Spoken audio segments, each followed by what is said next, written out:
अस्सलाम वालेकुम, सुबह बखैर। और जनाब आज सुबह का आगाज़ है वीकेंड वाइब्स से। और ये वीकेंड वाइब्स क्या होती हैं? वीकेंड वाइब्स होती हैं कि आपको पता हो कि कल छुट्टी है और आज है सैटरडे और आज जो है फन टाइम्स हैं।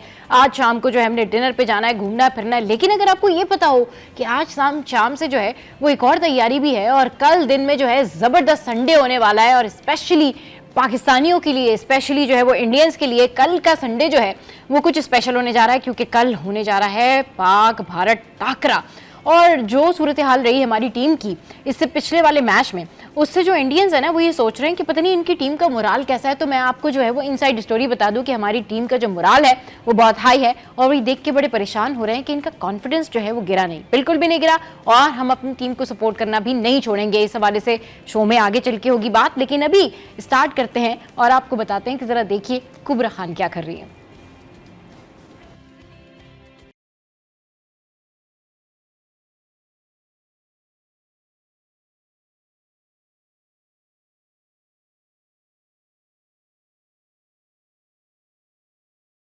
अच्छा जनाब, ये तो ग्लिम्सेस थे जिसमें यासिर हुसैन उनके साथ खड़े हुए थे।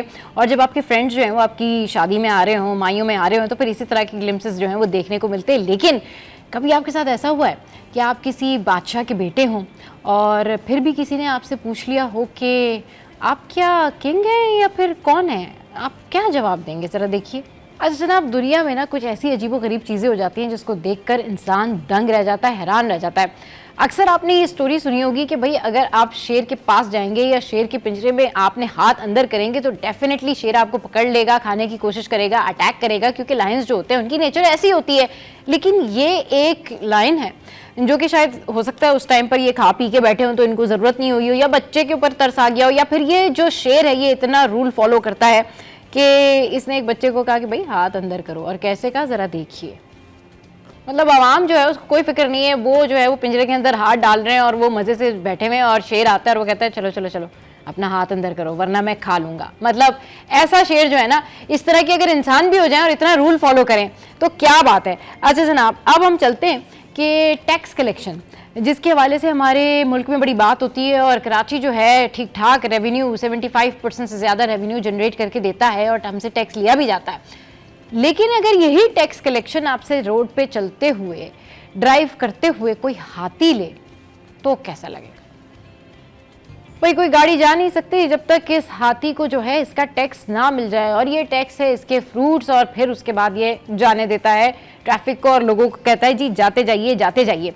चलिए जी जाते तो जाइए, लेकिन अगर आप कहीं रुक जाएं और आपके सामने हो आइसबर्ग और वो अचानक से उसकी रोटेशन शुरू हो जाए तो कितनी जल्दी आप अपनी बोट को आगे लेके जाएंगे, पीछे लेके जाएंगे, क्या करेंगे? लेकिन कुछ लोग जो हैं किसी चीज़ की परवाह नहीं करते, सिर्फ अपनी स्टोरीज बनाते हैं ऐसे।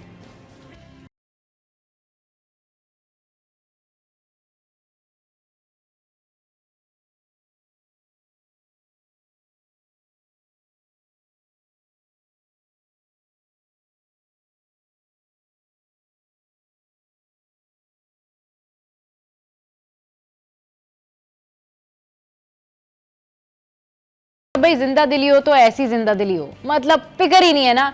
आइसबर्ग पिघल रहा है, रोटेशन हो रही है, मगर हमने भाई वीडियो बनानी है, हमने जो है स्टोरीज बनानी है। ऐसे लोग बड़े कम होते हैं। अगर यही सब कुछ इस जगह पर पाकिस्तानी मौजूद होते तो आप सोच सकते हैं कि क्या कुछ हो रहा होता।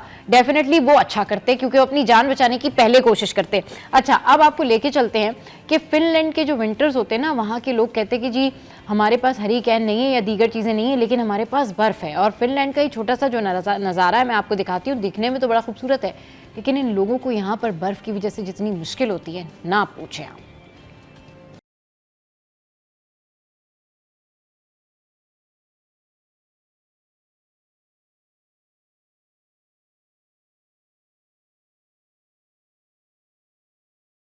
अच्छा जी, इस नज़ारे के बाद, इस खूबसूरत नज़ारे के बाद एक सॉन्ग तो बनता ही है। और अगर ये सॉन्ग गा रहे हैं हमारे कोई क्रिकेटर तो क्या बात है। तो जनाब ये आपने खूबसूरत सी जो वीडियो देखी, इसमें ये नसीम शाह हैं जो कि ये जानान जो है सॉन्ग गा रहे हैं और देख के बड़ी हैरत हुई। इससे पहले भी मैंने इनको एक दफ़ा एक वीडियो में देखा था जहाँ पर ये गए हुए थे और ये गाने की कोशिश कर रहे थे। तो मुझे लगता है इनको गाना गाने का बड़ा शौक है। कभी शो पे नसीम शाह को बुलाएंगे तो उनसे ज़रूर कहेंगे कि भाई गाना गा कर दिखाएं आप। अच्छा जनाब, एक बड़ा अच्छा पॉजिटिव मैसेज है जो कि सीएम पंजाब की जानिब से दिया गया है। Here we go.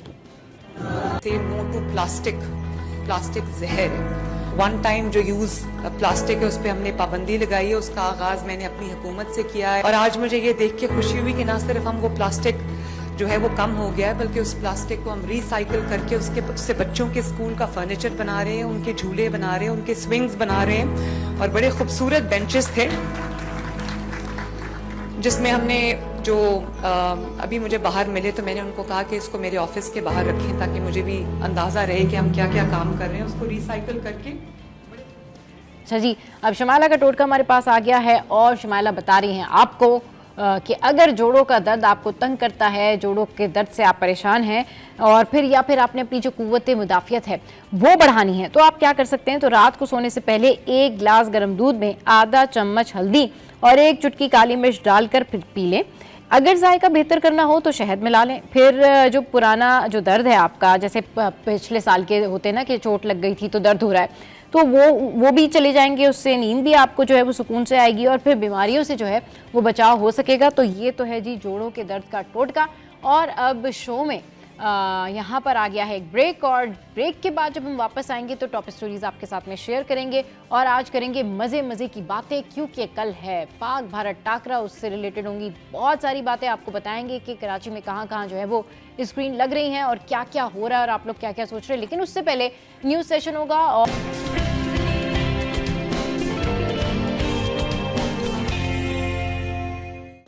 Welcome back. तो जनाब अब टॉप स्टोरीज पर बात करने के लिए हमारे सीनियर रिपोर्टर महराज भाई ने भी ज्वाइन किया है। अस्सलाम वालेकुम, वेलकम टू द शो। कैसे महराज भाई, आप ठीक ठाक? वालेकुम सलाम जी, बिल्कुल अल्हम्दुलिल्लाह। अच्छा जी, महराज भाई से बातें करेंगे, लेकिन अभी सिटी अपडेट्स जो है वो आपके साथ में शेयर करते हैं। और सिटी अपडेट्स में हमारे पास जो है सबसे पहले फ्लाइट्स, और फ्लाइट्स में क्या है, और फ्लाइट्स में है जी कि आज जो फ्लाइट्स हैं वो अपने मामूल के मुताबिक जा रही हैं और फ्लाइट्स में जो रद्दोबदल है वो आपके साथ में शेयर कर लेते हैं कि तकनीकी और ऑपरेशनल वजूहात के बायस आज कराची से रवाना होने वाली 10 परवाजें जो है वो मनसूख हो गई हैं। अच्छा जी, कौन सी 10 परवाजें हैं? कराची से जद्दा सीरीन एयर की परवाज E811 मनसूख हुई है। कराची से लाहौर सीरीन एयर ER524 मनसूख हुई है। कराची से इस्लामाबाद सीरीन एयर ER504 मनसूख हुई है। कराची से दुबई एमिरेट्स की परवाज EK609 मनसूख। कराची से लाहौर एयरसेल की परवाज PF145 मनसूख। कराची से मस्कत फ्लाई जना की परवाज 9P644 मनसूख हुई है। कराची से इस्लामाबाद PIA की परवाज PK370 मनसूख। कराची से मुल्तान PIA की परवाज PK330 मनसूख हुई है। एंड वी हैव 2 मोर। कराची से लाहौर PIA की परवाज PK304 मनसूख। कराची से कोयटा PIA की परवाज PK310 जो है ये मनसूख हो गई है। अच्छा जनाब, इसके बाद जो है वो अब हम जो हमारे रेट्स हैं, जो दालों के रेट्स हैं, वो उसकी जो रेट्स हैं वो हमारी स्क्रीन पर पॉपअप हो जाएंगे। करेंसी रेट्स भी थोड़ी ही देर में आप हमारी स्क्रीन पर देख सकेंगे। इसके अलावा आज दिन भर वेदर कैसा रहेगा, मौसम कैसा रहेगा, इसकी जो स्टैट्स हैं वो भी हमारी स्क्रीन पर आ जाएंगे। लेकिन सोना जो है वो कितना हो गया है महंगा और कितना हो गया है सस्ता, वैसे एक दिन में क्या चेंजेस आएंगे, लेट्स सी। सोना 2000 रुपये फी तोला सस्ता हो गया। अरे वाह, गुड ग्रेट। अच्छा जी, फी तोला सोना 2000 रुपये सस्ता होकर 3,07,000 रुपये का हो गया। 10 ग्राम सोना 1571 रुपये का होकर सस्ता होकर 2,41,278 रुपये का हो गया। आलमी मार्केट में सोना $23 सस्ता होकर $2,930 फी ऑन्स की सतह पर आ गया। 1 तोला चांदी 23 रुपये सस्ती होकर 2,930 रुपये पर आ गई है। ये बड़ी अच्छी बात है कि जी सोना जो है वो सस्ता हो गया, और अगर सोना सस्ता होगा तो लोग इसको जाकर ख़रीद भी सकेंगे और फिर लोग जो है अपनी जैसे जिन्होंने सेट्स बनवाने होते हैं, ज्वेलरी बनवानी होती है, वो जो है उनको आसानी हो जाएगी। अच्छा जी, अब कुछ बात करते हैं हम कि हमने जो मुस्तफ़ा कत्ल केस है उसके हवाले से जो तमाम सिनेरियो है वो आपके सामने रखा, और एक एक लम्हे की खबर जो है उस हवाले से हम आपको अपडेट कर रहे हैं और आपको बता रहे हैं कि इस केस में क्या क्या हो रहा है। तो अब तक इस केस की क्या फॉलोअप स्टोरी है, क्या पेशरफ्त हुई है, ये जानते हैं डिटेल रिपोर्ट में, जो कि हमारी करस्पॉन्डेंट है अनुषा जाफरी, उन्होंने बनाई। बात हो रही है कराची के लर्ज़ाखेज कत्ल मुस्तफ़ा आमिर कत्ल केस की, जिसमें पेशरफ्त जारी है। मजिस्ट्रेट की हुक्म के बाद जो है वो बाकायदा तौर पर मुस्तफ़ा आमिर की कब्र कुशाई का मरहला मुकम्मल कर लिया गया। 11 सैंपल्स इकट्ठे किए गए हैं मेडिकल बोर्ड की जानिब से।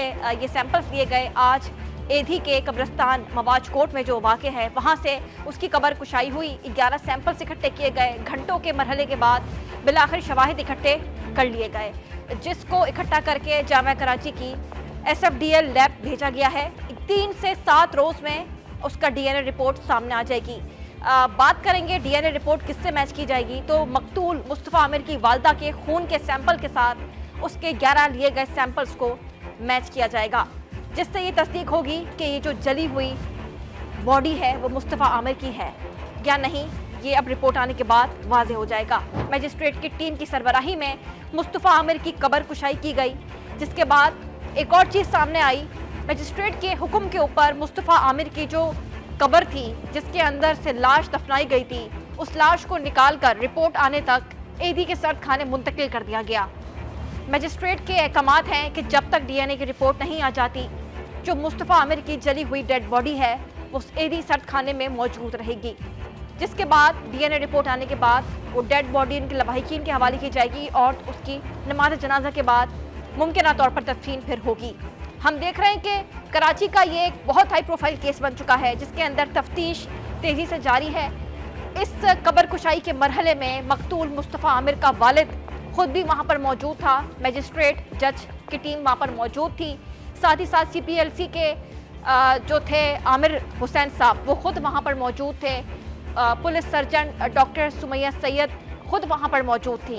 तमाम तर लोगों ने साथ मिलकर ये कब्र कुशाई का मरहला सरअंजाम दिया। उसके बाद इसकी लाश को एडी सर्द खाने मुंतकिल कर दिया गया और उसके वालिद ने यही कहा कि अदालत हमें इंसाफ फराहम करे।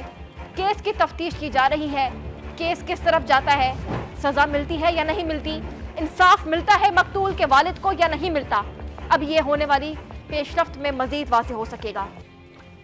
तो जनाब, आपने मुस्तफ़ा कत्ल केस के हवाले से ये जो करंट अपडेट्स हैं वो देखी और इस केस में क्या पेशरफ्त हुई, अनुषा जाफरी ने आपको बाज़ाब्ता तौर पर बताया। अच्छा जी, एक और मामला, बड़ा मामला और ऐसा मामला कि पाकिस्तान में जो है हर तरफ इस मामले की बात हो रही है, पाक भारत टाकरा।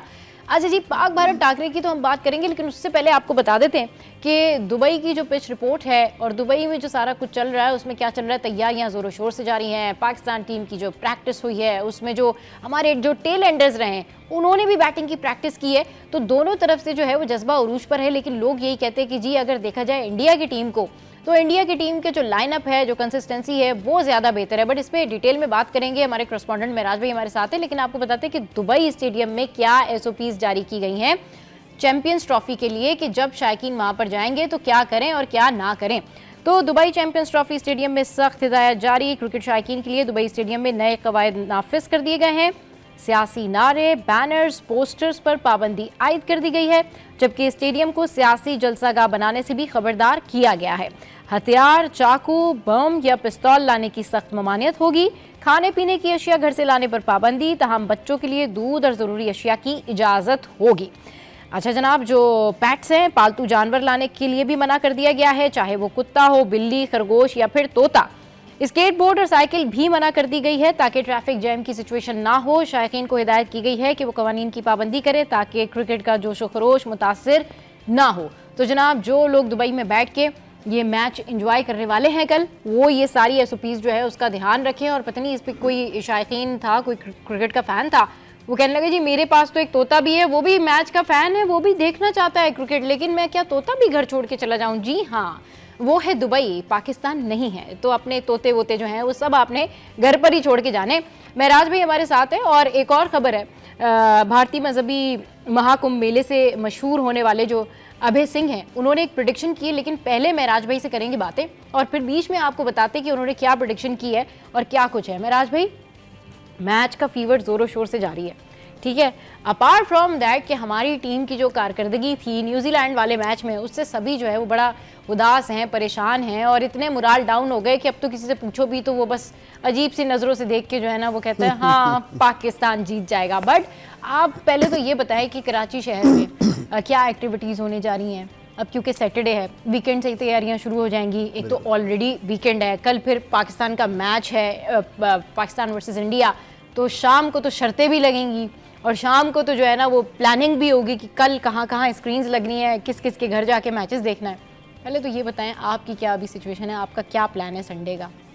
देखें, एक तो बहुत अच्छी बात यह है कि ये मैच जो है खासतौर पे पाकिस्तान और भारत का जो टकराव होता है ना, इसमें एक अलग ही जुनून होता है, एक अलग ही आपकी सोच बनी हुई होती है और आप मतलब आपका दिल तो यही कर रहा होता है ना कि हम जीत जाएं, हाँ। ठीक है ना, और उम्मीद अच्छी रखनी चाहिए, सही, ठीक है ना, अल्लाह की जात से उम्मीद तो रखनी चाहिए, जाहिर है, क्योंकि ये देखें खेल का हिस्सा है हार और जीत, ये तो हम सब मानते हैं, ठीक है ना। तो एक तो इसमें बिल्कुल हमने जज्बाती नहीं होना नहीं होना, बिल्कुल ना। सबसे पहले तो हमने ये काम करना है, यानी कि घबराना नहीं है, ठीक है ना, ठीक है। अच्छा, दूसरा मामला ये है कि छुट्टी का दिन है तो जाहिर सी बात है बहुत सारी जगहों पर जो है कुछ ग्राउंड्स में, कुछ मोहल्लों में, कुछ गलियों में लोगों ने अपना अपना सेटअप बनाया हुआ है। वो बड़ी स्क्रीनें वहाँ पर लगाएंगे और उनके उसके लिए काफ़ी खर्चा भी कर रहे हैं वो लोग, पैसे मिला के भी खर्चा कर रहे हैं कि उस मैच को वो एंजॉय कर रंग ले आए, बिल्कुल, हाँ, उनका खर्चा रंग ले आए। तो इस तरह से शहर के मुख्तलिफ इलाकों में जो है अपने अपने तौर पर लोगों ने जो है वो स्क्रीन वगैरह का इंतजाम किया है, ताकि एक तो गपशप भी रहेगी, एक गेट टुगेदर भी हो जाएगा इसी बहाने, और साथ मिलके मैच भी देख लेंगे, क्योंकि जब मैच देखते हुए आप सब दोस्तों के साथ बैठे होते हैं तो उस वक्त अगर एक छक्का भी पड़ता तो उसकी आवाज जो है वो स्क्रीन पे तो आ रही होती है, उसके बाद जो आपस में लोग जो दिखा रहे होते हैं तो उसका ज्यादा एंजॉय होता है। तो बहरहाल अब मैच जो है उम्मीद तो हमें यही है कि इंशाल्लाह पाकिस्तान जो है वो फतेहयाब होगा उसमें, और लेकिन इतना आसान नहीं होगा, क्योंकि हमने माजी में भी ये देखा है कि जो इंडिया की टीम है, देखिए खेल है, वो भी कोई मतलब इतना बुरा नहीं खेलते हैं, लेकिन इसमें थोड़ी सी इतना बुरा नहीं, वो काफी अच्छा खेलते हैं भाई। तो थोड़ी मेहनत करनी होगी हमारी टीम को भी, और बाकी दुआएं उनके साथ होंगी कौम की, सीधी सी बात है। तो उम्मीद है कि भाई उनको जो है कामयाबी इसमें मिल जाए। तो शहर में इस वक्त समझ लें कि आज रात से, क्योंकि आज वीकेंड भी है, तो अब लोग आहिस्ता आहिस्ता अपने कामों से फारिग होंगे। बहुत सारे लोग तो आज छुट्टी होती है, ठीक है ना, फिर भी शाम को जो अगर जॉब पे भी हैं तो वो शाम के बाद फारिग हो जाएंगे, तो रात को उनकी प्लानिंग होगी। और ये भी मैं आपको बताऊं, जो सुपर हाईवे पर रेस्टोरेंट्स बने हुए ना, यहाँ पर भी स्क्रीनों का इंतजाम किया गया है, क्योंकि जो लोग अपनी फैमिलीज के साथ या डिनर करने जा रहे हैं, दोस्तों के साथ गैदरिंग के साथ डिनर करने जा रहे हैं, तो उनको भी मतलब अगर वो उस टाइमिंग में रहे जिस टाइम में मैच है, तो वो आराम से वहाँ पर मैच देख सकेंगे, बिकॉज सब कंटिनेंट का जो है सबसे बड़ा ह्यूज मुकाबला, यानी हाई वोल्टेज टाकरा। आप देखिए दुबई स्टेडियम में अभी से एसओपी जारी कर दी गई है, चाहे इंडिया हो, पाकिस्तान हो, दुबई हो, जितने पाकिस्तानी पूरी दुनिया में मौजूद हैं इस वक्त, कल का संडे उनके लिए बड़ा इंपॉर्टेंट है। जितने जो है वो दुबई में पाकिस्तानी मौजूद हैं उनके लिए कल का संडे जो है वो बड़ा इंपॉर्टेंट है। लेकिन कुछ खबरें ऐसी होती हैं जिन खबरों को शेयर करके ना आपको खुशी होती है तो ये पड़ोसी मुल्क की खबर, लेकिन क्योंकि अच्छी खबर है इसलिए मैं आपके साथ में शेयर कर दी थी। It's also prediction. तो प्रेडिक्शन जो है वो ये है कि जी भारतीय मजहबी महाकुंभ मेले से मशहूर होने वाले कोई अभय सिंह हैं, जिनको जो है वो IIT बाबा के नाम से जाना जाता है, मतलब ये IT बाबा के नाम से मशहूर है ये बंदा। और मेराज भाई ज़रा गौर से सुनिएगा आप, तो IT बाबा के नाम से ये बंदा मशहूर है और उन्होंने पाकिस्तान बामुकाबला भारत मैच से मुताल्लिक दावा भी किया है। अच्छा जी, क्या दावा है इनका? उन्होंने कहा है कि जी 23 फरवरी को दुबई में पाकिस्तान और भारत के दरमियान चैंपियंस ट्रॉफी 2025 के सिलसिले में तगड़ा मुकाबला होने जा रहा है। वो तो हमें पता ही है कि मुकाबला तगड़ा होने जा रहा है। अच्छा जी, नया क्या है इनकी बातों में? नया ये है कि इस पाक भारत मैच से मुतालिक भारतीय शख्सियत अभय सिंह ने गैर मुतवक्को दावा किया है। अच्छा, वहाँ से तो ऐसे दावे आते हैं ना, हम ही जीतेंगे, लेकिन भाई ये खबर तो इन्होंने बिल्कुल परेशान कर दिया इंडियंस को। भारतीय मीडिया पर वायरल वीडियो में देखा जा सकता है कि बाबा अभय सिंह का जो है पाक भारत मुकाबले के बारे में कहना है कि भारत इस बार पाकिस्तान को शिकस्त नहीं दे सकता। और उन्होंने कहा भाई ये मेरा कहना ही अटल है, मैं कह रहा हूँ, ये प्रेडिक्शन कर रहा हूँ कि पाकिस्तान ही जीतेगा ये वाला मैच। अच्छा, उन्होंने कहा कि अगर विराट कोहली और दीगर खिलाड़ी एड़ी चोटी का जोर भी लगा लें तो भी इस बार भारत पाकिस्तान को नहीं हरा सकता। और उन्होंने कहा बस मैंने कह दिया है। और फिर वो कहते हैं कि इस बार पाकिस्तान ही जीतेगा, इंशाल्लाह इस बार पाकिस्तान ही जीतेगा, हम तो यही चाहते हैं। और उन्होंने साथ साथ भारत को, अपनी टीम को कहा है भारत जीत कर दिखाए। तो ये उनकी जानिब से कहा गया है। और फिर जब से उनकी ये वीडियो वायरल हुई है सोशल मीडिया पर, तो भारत में तो मतलब टेंशन हो गई है, नई बहस चढ़ गई है कि जी बाबा जी क्या कर रहे हैं, ये तो पाकिस्तान की फेवर कर रहे हैं और ये सारा कुछ। बट ये एक प्रेडिक्शन थी जो कि मैंने आपको बताई, और ये इंडिया में जो है इन बाबा जी के हवाले से बहस चढ़ गई है। लोग इनके बारे में जो है वो गॉसिप कर रहे हैं, बात कर रहे हैं, कमेंट्स कर रहे हैं कि ये कैसी बातें कर रहे हैं। भाई वो कह रहे हैं विराट कोहली एड़ी चोटी का जोर भी लगा ले तब भी पाकिस्तान नहीं जीत पाएगा, मतलब यानी पाकिस्तान जीतेगा। भाई हम तो ये कहेंगे कि उनके मुंह पे घी शक्कर। हाँ, ठीक है ना, वही ना भाई हमारे तो फेवर की बात कर दी, हमारे तो दिलों की उन्होंने बात कर दी। लेकिन अब देखिए यार, बात यह है कि बाबा भी आजकल ब्लूटूथ बाबा, फलाना बाबा, ढिमकाना बाबा, सही की भरमार होती जा रही है। अच्छा, वहाँ ज्यादा है, ठीक है ना, पड़ोसी वहाँ तो ज्यादा है। और इसमें काफी जुनूनी वुनूनी भी होते हैं। और ये कुंभ का मेला जो आपने कहा, कुंभ का मेला तो हम भी बचपन से सुनते हैं, वही ना, बिल्कुल। कुंभ के मेले में बिछड़े हुए जो है वो फिर नहीं मिलते, कभी ऐसा होता है। तो बात यह है कि IT बाबा ने अगर ये बात कही है तो हमारे तो दिलों की बात कह दी उन्होंने, तो हम तो चले इस वक्त मैच के हवाले से उनके साथ हैं। हाँ, वही ना कि भाई हमें तो बड़ी खुशी हुई, लेकिन उनका जो हाल हो रहा होगा वहाँ पर वो वी कैन अंडरस्टैंड। भाई वहाँ के लोग बहुत ही जुनूनी लोग हैं। हाँ, बिल्कुल सही कह रहे हैं। वो जाहिर सी बात है, उनको गालियां भी दे रहे होंगे, लेकिन इस वक्त सोशल मीडिया पे हिट हो चुके होंगे। जो उनकी टेक्निक थी हो गए, वो वायरल है, तभी तो हमने शेयर किया, वो वायरल हो गए। जो उनकी टेक्निक थी वो उनके काम आ गई। लेकिन बात ये बता दो, हमारे यहाँ भी बाबा कोई कम नहीं है। अच्छा, सही। हमारे भी बाबा जो है वो जो है बिल्कुल प्रेडिक्ट करते हैं, बिल्कुल करते हैं। बिल्कुल। और 21 जो है वो इस हवाले से पूरा दिन आपको बताएगा कि क्या क्या जो है वो सूरत-ए-हाल चल रही है, कहाँ किसने क्या प्रेडिक्ट किया। इवन स्टार्स, महराज भाई, जो स्टार्स हैं वो आगे बढ़ बढ़कर जो है वो प्रेडिक्शन कर रहे हैं पाकिस्तान के मैच की। हमारे दिल टूटे हुए हैं न्यूजीलैंड के मैच से, बट फिर भी वी आर सपोर्टिंग पाकिस्तान, फिर भी वी वांट कि पाकिस्तान जीते। ऑब्वियसली हम चाहते हैं कि, अच्छा, मैं तो ये कहती हूँ कि भाई फाइनल ना जीते बेशक, चैंपियंस ट्रॉफी का ना, इंडिया से जीत जाए, हमारा फाइनल हो गया भाई।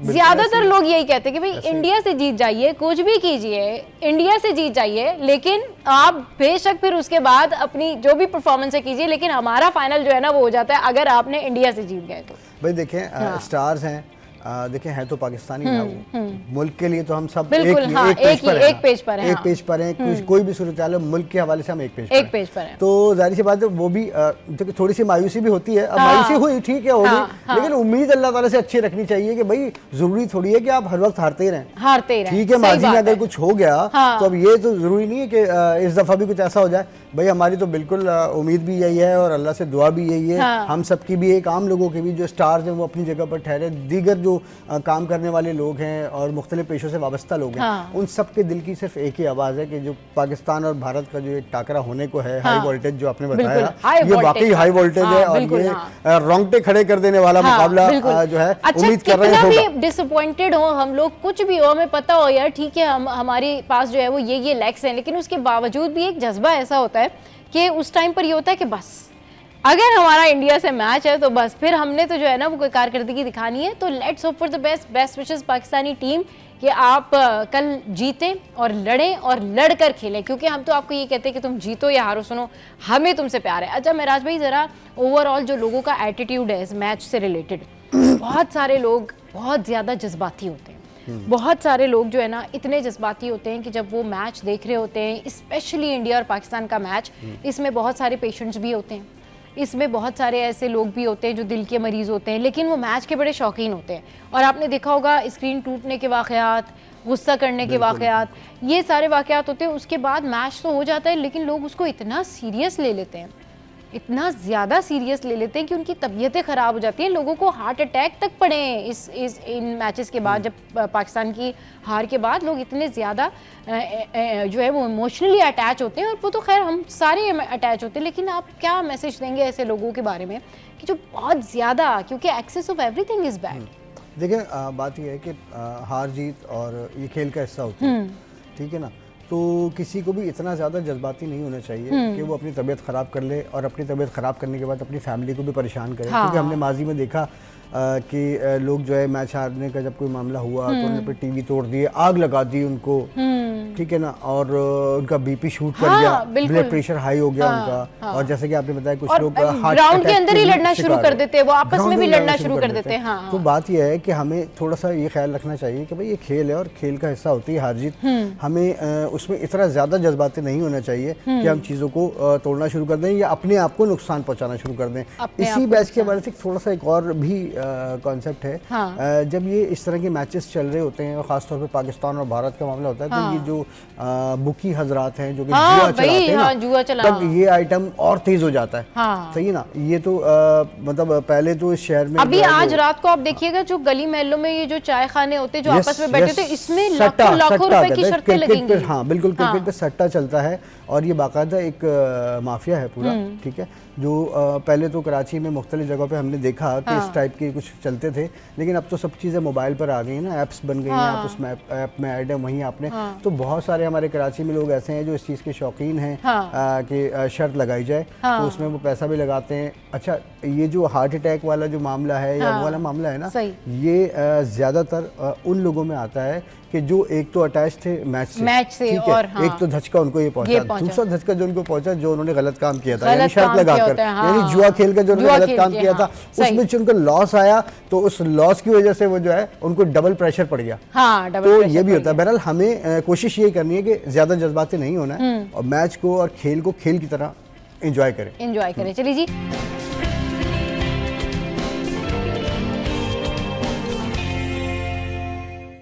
Welcome back. तो बात हो रही है पाक भारत टाकरे की, और पाक भारत टाकरे में बस हमारी तो दिली ख्वाहिश यही है कि इंडिया से जीत जाओ, प्लीज़ जीत जाओ इंडिया से, क्योंकि हमें एक अच्छी जीत चाहिए। काफ़ी टाइम हो गया है कि हमने उनको सबक नहीं सिखाया है, और हमारे पास जो पार हिटर्स हैं, हमारे जो पार प्लेयर्स हैं, यकीन करें वो किसी से कम नहीं है।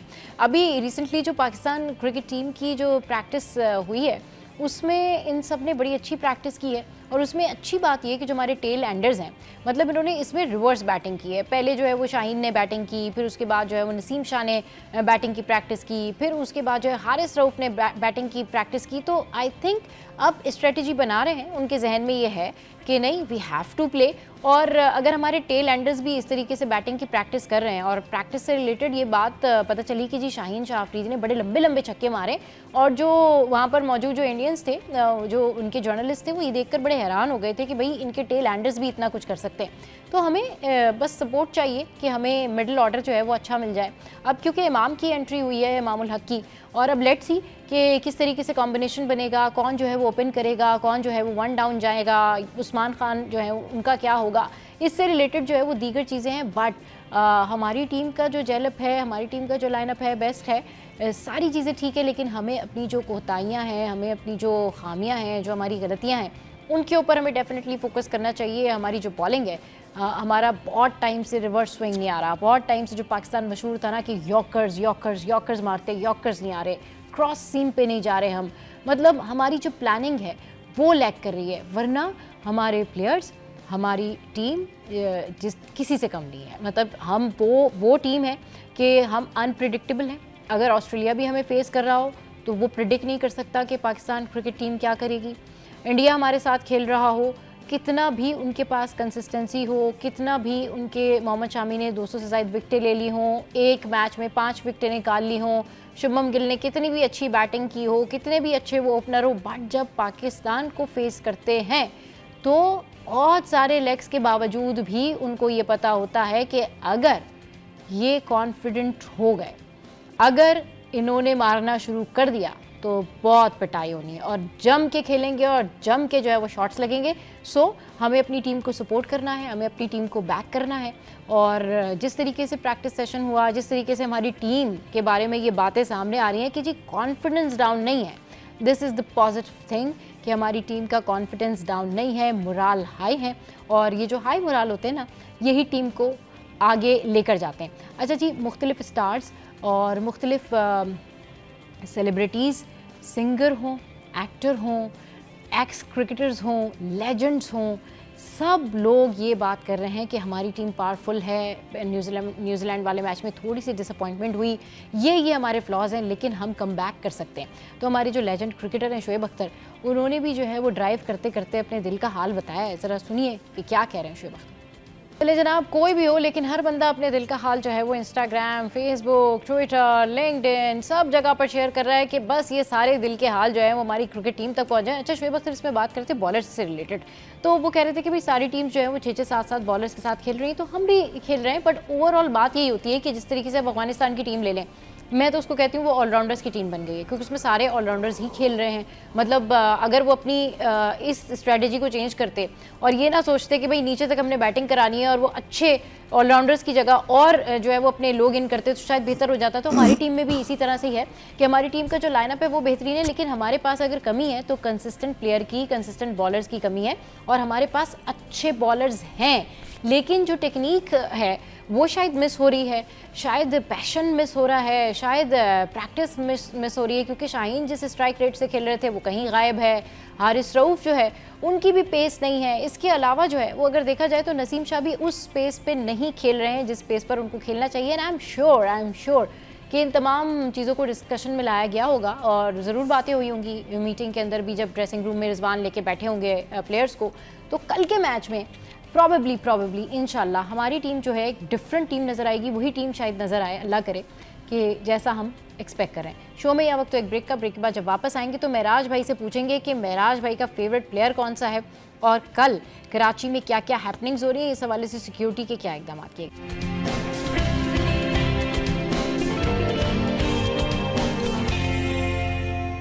तो जनाब मैच है दुबई में, लेकिन दिल धड़क रहे हैं पाकिस्तान में और पूरी दुनिया में जहां जहां पाकिस्तानी है वहां और कराची सिटी ऑफ लाइट्स आज से ही जो है वो जगमगाना शुरू हो जाएगी। लोग बातें करना शुरू कर देंगे और कुछ लोग जो है वो छतों पर भी प्लान बनाते हैं एक दूसरे की, कुछ लोग जो है वो घरों में, बैंगलोर्स में, जगह जगह जो है वो स्क्रीन्स लगवाते हैं। और सबसे ज़्यादा जिस तरह महराज भाई ने बताया कि भाई मैदानों में भी स्क्रीन्स लगाने का इंतज़ाम किया गया है। महराज भाई सारी हैपनिंग्स तो होगी, लेकिन इस हैपनिंग्स में हम एक चीज़ नहीं भूलते और वो ये है कराची की सिचुएशन।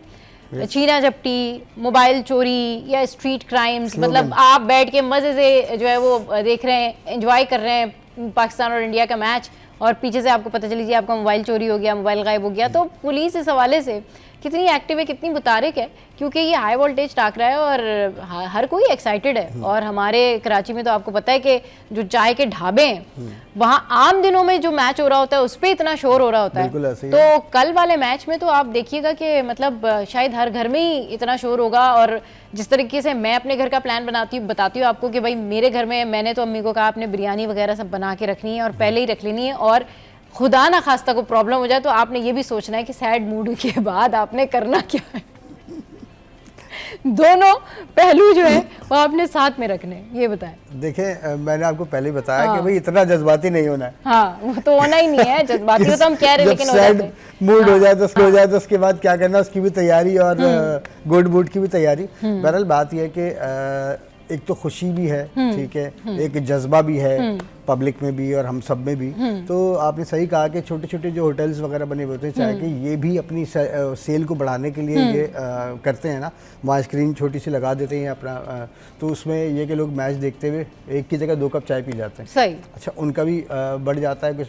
और पब्लिक तो आपको जाहिर बात है उसको तो मौका चाहिए। कराची वालों को वैसे भी तफरीह के मौके बहुत कम मिलते हैं, तो जगहें भी कम हैं, लेकिन जब इस तरह का कोई इवेंट आता है तो फिर ये अपनी सारी दिल की जो भड़ास है ना वो निकाल लेते हैं कि भाई आज रज के जो है ना आपने सारी अपनी ख्वाहिशें पूरी कर लेनी है, फिर पता नहीं मौका मिले ना मिले। तो आपने जैसे बोला वाकई ऐसा है, कुछ लोगों ने जैसे गैदरिंग है कजन से आपस में, उन्होंने अपने घर की छत के ऊपर एक सेटिंग बना ली, स्क्रीन यहाँ लगाएंगे, यहाँ बैठेंगे और चिप्स भी खा रहे होंगे, कोल्ड ड्रिंक भी पी रहे होंगे, और उसके बाद जनाब और जब पहली इनिंग देख के जो है खुशी का इजहार भी कर रहे होंगे। अल्लाह करे उनकी खुशियां अल्लाह कायम रखे। बिल्कुल हाँ सही बात। तो ये भी होगा। इसके अलावा होटल्स के ऊपर जो है वो चाय की, खासतौर पे हमारे यहाँ कराची में एक बड़ा ट्रेंड है ना चाय के होटल के ऊपर बैठने का। आजकल तो मैं देखता हूँ आधी रात को भी लोग बैठे हुए जॉब पे जाना और 2-2, 3-3 बजे तक चाय के होटलों में बैठे हुए, तो वहाँ पर भी आपको रश नजर आएगा। इसके अलावा कुछ लोगों ने अपने गली मोहल्लों में भी इंतजाम किया है इसका, फार्म हाउसेस पे इंतजाम किया है लोगों ने। मैंने आपको बताया कि जो सुपर हाईवे पे जो होटल्स खुले हुए इन्होंने स्क्रीन पहले ही अपनी लगाई हुई है, अब उस पर मैच दिखाएंगे, वो मैच दिखाएंगे। इस मैच का मामला है कि कोई भी इससे दूर नहीं रह सकता। कोई अगर ये कहेगा ना जी मैं क्रिकेट देखने का मुझे कोई खास शौक नहीं है, हाँ। लेकिन जब पाकिस्तान और भारत का मामला होगा तो उसका शौक जो है वो बेदार होगा। भाई एक ऐसा इंसान, एक ऐसी खातून, एक ऐसी लड़की जिसको क्रिकेट का कोई शौक नहीं है, लेकिन जैसे उसको पता चलेगा ना कि कल पाकिस्तान का मैच इंडिया से है, शी वाज लाइक अच्छा इंडिया से मैच है, मतलब फॉरेन से जो है ना वो एक सेंसेस बेदार होते हैं और अंदर से चाहे कोई एक्सप्रेस करे या नहीं करे, लेकिन लोग जो है ना वो छुप छुप के किचन से भी और इधर उधर से भी जरा झांक रहे होते हैं कि क्या चल रहा है मैच में, मतलब कुछ हम जीत रहे हैं कि नहीं जीत रहे। तो ये एक कहना चाहिए ना नेशन लव है, मतलब क्रिकेट जो है वो हमारा एक पैशन भी है, क्रिकेट को हम पसंद भी करते हैं। चाहे हमें क्रिकेट समझ में आए या ना आए, लेकिन उसके बावजूद भी जो है ना हम क्रिकेट को फॉलो करते हैं, हमारा पैशन है। हमारी एक प्रोड्यूसर हैं, सीनियर प्रोड्यूसर हैं, हरकम उनका नाम है, वो उनको कोई क्रिकेट में इंटरेस्ट इतना कोई इंटरेस्ट नहीं है, लेकिन आप यकीन करें कि कल के मैच में जो है उनका भी इंटरेस्ट डेवलप हो जाएगा जस्ट बिकॉज ऑफ दैट कि भाई कल इंडिया और पाकिस्तान आमने सामने, और वो मैच देखें या ना देखें, लेकिन वो ये ज़रूर कंसर्न होंगे कि भाई पाकिस्तान जो है वो जीत रहा है या पाकिस्तान की जो है वो इस वक्त सिचुएशन क्या है।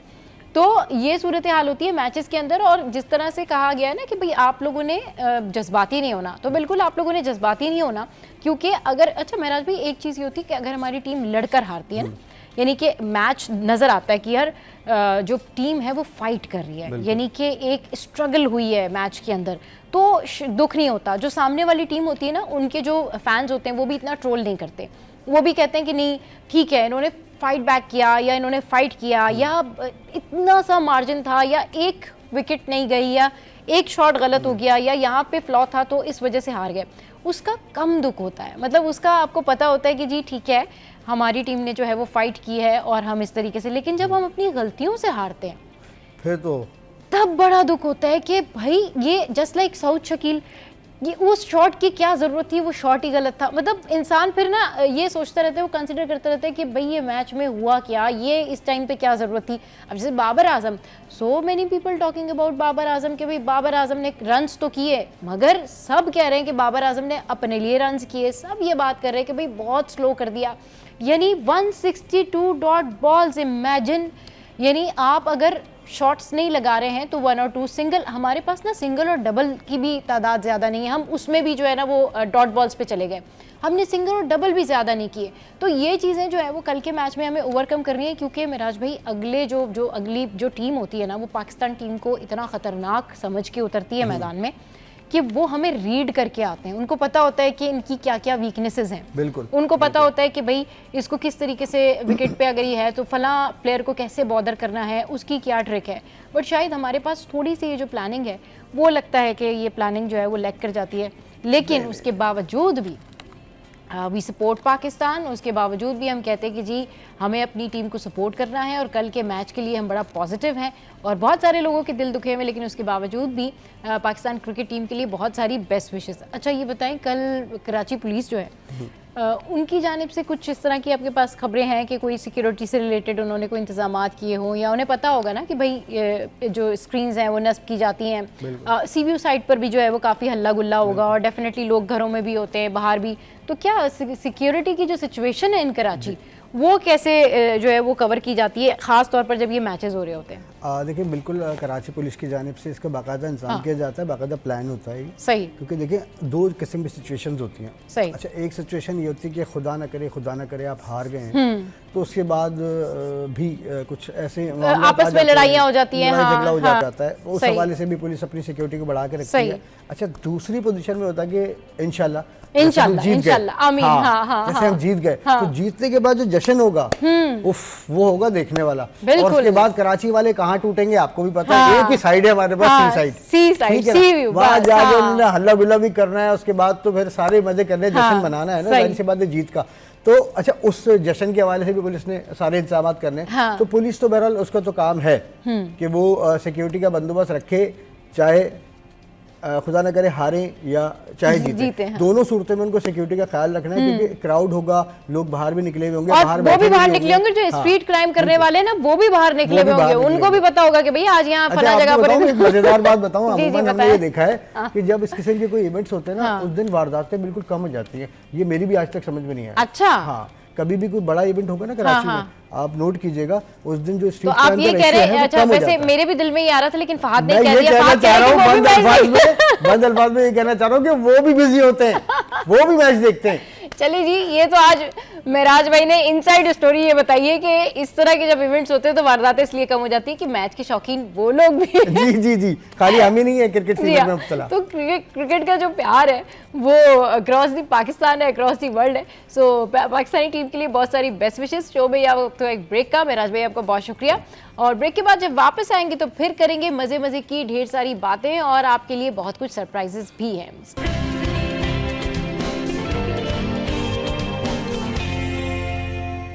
Welcome back. तो जनाब इस वक्त हमें फराज ने ज्वाइन किया है और फराज हमारे व्लॉगर हैं जो कि अच्छी अच्छी डिशेस जो है वो बनाकर लाते हैं और आज पूछेंगे फराज से कि फराज ने जो है वो कौन कौन सी डिशेस हमारे साथ में शेयर करनी है। आज मुझे लगता है आज फराज जो है वो कुछ मीठे मीठे की बात कर रहे थे। तो Faraz welcome to the show, कैसे हैं आप? ठीक ठाक? अल्हम्दुलिल्लाह मैं बहुत अच्छा हूँ। मीठे की बात कर रहे थे और मीठा भी वो शाही मीठा जिसको कहा जाता है। शाही मीठा मतलब रबड़ी रबड़ी जो है वो फराज लेकर आए। लेकिन उससे पहले जो है आपके साथ में एक ज़बरदस्त आपको सैर कराते हैं। एक कंट्री है, लेकिन मज़े की बात ये है कि यहाँ जो कंट्री है इसके जो फैक्ट्स हैं, जब ये फैक्ट्स आप सुनेंगे तो आप डेफिनेटली हैरान रह जाएंगे और उसके बाद फिर हम वापस आएंगे और हमारी रबड़ी जो है, जो फराज आज फाइंड आउट करके आए कि कहाँ की रबड़ी कराची में सबसे बेहतरीन है, उसके बारे में बात करेंगे। पहले ज़रा ये देखें स्विट्ज़रलैंड कैसा है।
सुन लिया भाई आपने, स्विट्जरलैंड में मतलब लोग इतने चिल हैं, इतने लेजी हैं, उन्हें परवाह ही नहीं है, मतलब सब कुछ फ्री है। फराज क्या सोचा है फिर? लगवा दें वीज़ा। चले जनाब, ये बड़ी हैरान कुन बात है कि स्विट्जरलैंड में ये सारा कुछ हो रहा है और वहाँ के लोग इतने चिल हैं। मतलब गवर्नमेंट उनसे कह रही है कि पैसे ले लो भाई, वो कह रहे नहीं चाहिए। उनके लिए जो वो 2000 है उनकी जो पर मंथ उनकी जो स्विस फ्रैंक है वो भी नहीं लेने जा रहे वो। मतलब इतने चिल, इतने डेवलप कंट्री है वो कि हफ्ते में जो है वो 3 दिन काम कर रहे हैं वहाँ पे लोग। मतलब दिस इज अमेजिंग और आई एम श्योर ये फैक्ट्स जो है वो आपके लिए भी हैरान कुन होंगे। चले जी वापस आ जाते हैं, वापस आए स्विट्जरलैंड से ज़रा पाकिस्तान और फिर कराची। तो जी कराची में हमारे पास रबड़ी है और रबड़ी जो है वो कहाँ की है ज़रा बताएं। अच्छा, कराची में बहुत से लोग ऐसे हैं जो रबड़ी खाने के लिए हैदराबाद जाते हैं। हाजी रबड़ी वहाँ की बड़ी मशहूर है। सही है। और हाजी रबड़ी के आमने सामने भी बहुत सारी हाजी रबड़ियाँ हैं जो कि फेक हैं। हाजी रबड़ी एक ही है असल, उनकी ब्रांच कराची में है, ये बहुत लोगों को नहीं पता। अच्छा जी सही। और ख़ास बात उनकी ये है कि रोज़ाना वहाँ से रबड़ी जो आती है, हैदराबाद से कराची रोज़ रबड़ी आती है डेली, और इसका डेली आ रही है तो इसका मतलब फ्रेश है। तो इनकी पहले एक ब्रांच हुआ करती थी स्टूडेंट्स बिरयानी के पास सदर में, वो तकरीबन 3 साल चली है और वो बंद होकर हुसैनाबाद पे जो खुली है तो तकरीबन इनको 12 साल हो गए हैं, और यानी कराची में इनको तकरीबन 15 साल हो गए हैं। लेकिन लोगों को ये नहीं पता कि ये वही वाले हाजी रबड़ी हैं। अच्छा, बहुत सारे लोगों को नहीं पता। तो काफ़ी सारी इनके पास हैं आइटम्स, बड़ी अच्छी सी इनकी शॉप बनी है, कांच के मतलब गेट वगैरह लगे हैं, अंदर बहुत अच्छा सा माहौल है। हाँ। और दो तरह की रबड़ियाँ हैं, सादी रबड़ी है और पिस्ता रबड़ी है। तो अच्छा, सादी रबड़ी में जो है ना थोड़ा गीला गीलापन है और उसको ये लोग कहते हैं अपनी ज़बान में शीरा। हम तो शीरा कहते हैं वो गुलाब जामुन जिसमें डिप करके रखे जाते हैं, लेकिन ये इसको कहते हैं शीरा। और जो पिस्ता रबड़ी है वो बिल्कुल सूखी सूखी सी है। अच्छा। और अगर किसी को डाइट करनी है या कोई शुगर पेशेंट है तो उसके लिए शुगर फ्री भी अवेलेबल है वहाँ पर। अच्छा, ये तो बड़ी अच्छी बात है कि शुगर फ्री भी वहाँ पर अवेलेबल है और बड़ी ज़बरदस्त। अच्छा ये बताएं कि वहाँ पर जो लोग मौजूद थे उनका क्या बताना था इस हवाले से? अच्छा, वहाँ पे क्योंकि रबड़ी ऐसा आइटम नहीं है कि लोग बहुत ज्यादा खाने आए, तो इक्का दुक्का लोग आ रहे थे, जा रहे थे, फैमिलीज कुछ आई थी। सही। तो वो ज्यादातर ये ऑर्डर्स के लिए जो है वो जाती होंगी ना, कि कोई शादियां हैं या कोई दावतें हैं या कोई इस तरह के इंतजामात हैं, उसके वैसे लिए ही वहाँ पे रैंडम भी लोग आते हैं और ले जाते हैं। हाँ, वहाँ पे मतलब ये आपको एक प्लेट भी बना के देते हैं। आपको पाव के हिसाब से, किलो के हिसाब से भी देते हैं। एक इतना सा छोटा सा बाउल है, अगर आपको बिल्कुल थोड़ी सी कम खानी है, वो एल्यूमिनियम का वो बाउल है, उसमें दे देते हैं। अगर आपको पाव लेनी है तो उनके पास प्लास्टिक का एक कटोरा है, उसमें दे देते हैं। आप मटके में ले सकते हैं मिट्टी के, और अगर आपको पैक करवाने टिन पैक हैं आप उसमें लेके जा सकते हैं। काफ़ी सारे इनके पास ऑप्शंस हैं। और गाजर का हलवा, दूध दुलारी, तरह तरह के इनके पास कुल्फे, सारी चीज़ें मौजूद हैं इनके पास। सही। और मतलब ठीक ठाक अच्छी रबड़ी है, मैंने टेस्ट की है। अच्छा। हाजी रबड़ी का एक मसला ये है कि अक्सर ऐसा होता है कि जब मैं लाहौर से कराची आ रहा था, ट्रेन में एक शख्स आया, बैग लटकाया हुआ था बड़ा सा, और उसके अंदर रबड़ी के मटके थे बड़े वाले, तो वह हैदराबादी रबड़ी हाजी की कहकर बेच रहा था। तो मैंने उसको टेस्ट किया, उसके पास टेस्ट कराने के लिए एक मटका खुला हुआ था, मैंने उसे टेस्ट किया, टेस्ट बहुत अच्छा था, मैंने उससे खरीद लिया। और जब मैं घर लाया हूँ ना, तो वो बिल्कुल अलग चीज़ थी, वो चीनी वाली अजीब सी रबड़ी। तो ये फ्रॉड भी होता है इसके नाम पे। हाँ, सही। तो दिखाते कुछ हैं, देते कुछ हैं, जो ट्रेन वाले। असल रबड़ी जो है फिर वो उतर के ही आपको दूर जाना पड़ेगा वहाँ से। डेफिनेटली असल रबड़ी के लिए जो है, अब देखें जी रबड़ियाँ भी फेक आ गई हैं। मतलब अब ये सोचें कि अच्छा, वैसे होता है कुछ रबड़ी ऐसी होती है कि वो आपको टेस्ट, आप जैसे टेस्ट करते हैं ना उसको, तो आपको पता चलना शुरू हो जाती है कि नहीं ये वो जायका नहीं है, पानी की तरह होगी, और वो धागे धागे से उसके अंदर आ रहे होते हैं, वो टेस्ट नहीं होता, वो उतना जो है वो रियल नहीं होती है। जी रबड़ियों की बात हो रही है, तो हम भी आपके साथ में जो है वो एक रेसिपी शेयर करते हैं, और मीठे के साथ जो है वो कुछ फीका हो जाए तो क्या बात है। अच्छा, अब क्या वैसे कॉम्बिनेशन बनाया ना, रबड़ी और कोरमा, उधर नान। ये बताएं कि आप जब ये गए थे, आप इस रबड़ी की शॉप पर जब आप गए, तो ये आपने कैसे सोचा कि भाई मीठे में जो है मुझे ये सिलेक्ट करना चाहिए? और आपने बताया कराची के लोग जो हैं वो इस तरीके से एंजॉय करते हैं मीठे को। बाकी लोग रबड़ी ज़्यादा खाते हैं या दीगर फूड आइटम्स भी लोग प्रेफर कर रहे होते हैं?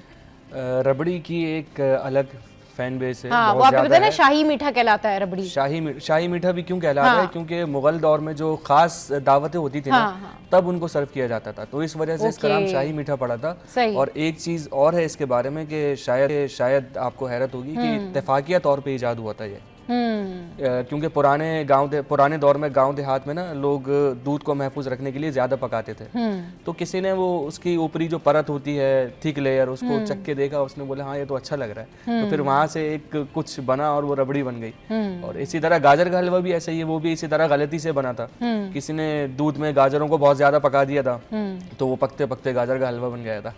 तो कभी कभार आप बनाते कुछ हैं, गलती से कुछ बन जाता है, लेकिन वो कुछ जो बनता है वो जो आप बना रहे होते हैं उससे ज्यादा अच्छा बन जाता है। बिल्कुल सही कह रहे हैं कि आप कुछ बनाना चाह रहे होते हैं और कुछ चीज़ें जो है वो कुछ बन जाती है, लेकिन जो अच्छे कुक होते हैं उनको पता होता है कि भाई हमने कितनी हिसाब से जो है वो अपनी रेसिपी मेंटेन करके रखनी है, खाने में जायका जो है वो कैसे होगा, और खाने का जायका जो है ये असल चीज़ है। मतलब एक ही रेसिपी मुख्तलिफ घरों में तकरीबन सभी बना रहे होते हैं, जस्ट लाइक दाल चावल सभी बना रहे होते हैं, लेकिन किसी घर में दाल चावल इतने मज़े के बनते हैं कि आप कहते हैं कि भाई ये वाले दाल चावल तो हमने इससे पहले खाए नहीं थे, वरना तो हम भी अपने घर में यही खा रहे थे दाल चावल। तो इट्स ऑल अबाउट हाथ का भी जायका होता है, हाथ का फर्क होता है, हाथ का भी जायका होता है कि रेसिपी अगर सेम होगी लेकिन हाथ का भी फर्क होता है। कुछ लोग, अच्छा एक चीज़ और चलती है चावल में, कुछ लोग आधे चावल बिल्कुल गले हुए और आधे चावल ना थोड़े से खड़े, थोड़े से सख्त रखते हैं, फिर जब वो मिक्स हो जाते हैं तो उसका टेस्ट एक अलग बनता है। ये मैंने कहाँ देखा था, जहाँ मैं 17 मसालों की बिरयानी करने गया था, वहाँ देखा था उनके पास जितनी भी बिरयानी और पुलाव बन रहे थे, वो कुछ में बिल्कुल गले हुए चावल और उसके साथ उसके ऊपर जो चावल डाल रहे थे वो खड़े हुए डाल रहे थे। तो उसको खाने में भी ना कुछ चावल थोड़े मतलब बिल्कुल गले हुए, कुछ थोड़े से हार्ड हैं, वो खाने में एक अलग ही उसका टेस्ट बन रहा था, अलग ही से उसका टेस्ट बन रहा था। चलिए जी, आपका भी जो है वो थोड़ा सा मूड चेंज करते हैं और आपको लेके चलते हैं पड़ोसी मुल्क से। जो है वो कई सारे ऐसे हमारे जो है वो लोग वहाँ पे आ जाते हैं। पड़ोसी मुल्क के लोग जो है वो कई सारे ऐसे होते हैं कि जो क्रॉस करके, जो माहीगीर टाइप के लोग होते हैं, वो क्रॉस करके जो है वो आ जाते हैं, और उसके बाद फिर जो है वो जब यहाँ पर उनको पकड़ा जाता है और उनके हवाले से फिर आगे जो भी लॉज हैं, जो भी SOP, वो सारी जो है वो रखी जाती हैं। तो उसके हवाले से अब सिंध गवर्नमेंट ने जो है एक इनिशिएटिव लिया है, और सिंध गवर्नमेंट ने उनके वाले से क्या इकदाम किए, उनके साथ क्या मामलात हुए, वो कितने इम्प्रेस हुए हमारी कंट्री के कल्चर से, ये जरा आप इस रिपोर्ट में देखिए। इंसानी हमदर्दी की बड़ी मिसाल, सिंध हुकूमत ने समुद्री हदूद पार करने वाले भारतीय माहीगीरों को वतन वापस रवाना कर दिया। माहीगीर अपने प्यारों से मिलने के लिए बेताब, जेल हुकाम के रवैये से भी मुतासिर। सुप्रिटेंडेंट लांढी जेल सैयद अरशद अली शाह कहते हैं, उन्होंने हुकूमत के अहकामात पर 22 भारतीय माहीगीरों को जज्बे खैरगाली के तहत रिहा किया है। इस वक्त 100 से ज्यादा भारतीय माहीगीर उनकी जेल में कैद है। भारतीय हुकाम से भी अपील है कि वो पाकिस्तानी माहीगीरों को रिहा करें। आज जो है ये 22 भारतीय माहीगीर जो हैं वो हमें हुकूमत जो है सिंध की तरफ से ये अहकाम मिले होम डिपार्टमेंट से कि इनको आज यहाँ से जो है ना रिपोर्ट करना है। माहीगीरों ने बताया कि वो 2022 में मछली का शिकार कर रहे थे कि तूफान की वजह से कश्ती पाकिस्तानी समुद्री हदूद में दाखिल हो गई। यहाँ उन्हें गिरफ्तार कर लिया गया। माहीगीर अपने अहले खाना से मिलने के लिए बेताब हैं और जेल हुकाम के रवैये से भी खूब मुतासर हैं। और मैं इधर लांडी जेल में 3 साल से हूँ।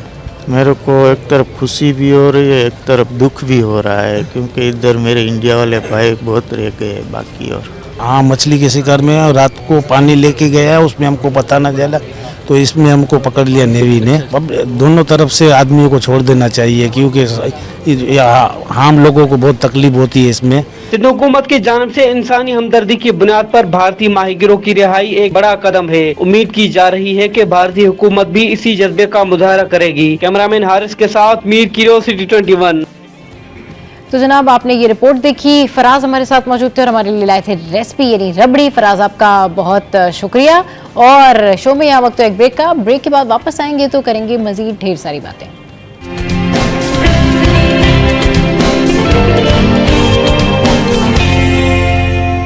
Welcome back. तो जनाब अब हम कुछ बढ़ते हैं एक ऐसे डांस की तरफ जो काफ़ी वायरल भी हुआ, गाना लेकिन पुराना है, लेकिन क्या करें, ये है ही ऐसा सॉन्ग कि हर कोई जो है इस पर डांस करने लग जाता है। और ये दोनों एक्टर्स जो हैं, एक्ट्रेस और एक्टर।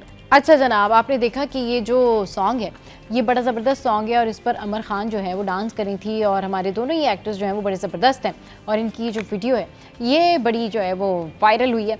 अच्छा जी, अब कुछ बात कर लेते हैं हम कि हम इससे पहले क्रिकेट की बात कर रहे थे और फ़िशिंग जो है ये बड़ा इंपॉर्टेंट सब्जेक्ट है। स्पेशली हमारे यहाँ पर जो फ़िशिंग करने वाले, इंटरेस्ट लेने वाले लोग हैं ना, वो शायद बहुत कम है। लोगों को घर बैठे शौक़ ज़रूर होता है कि जी हम जाएं, फ़िशिंग करें, स्विमिंग करें, ये सारी चीज़ें करें, डीप सी को एंजॉय करें, जाके देखें कि वहाँ पर क्या क्या जो है वो कुछ होता है।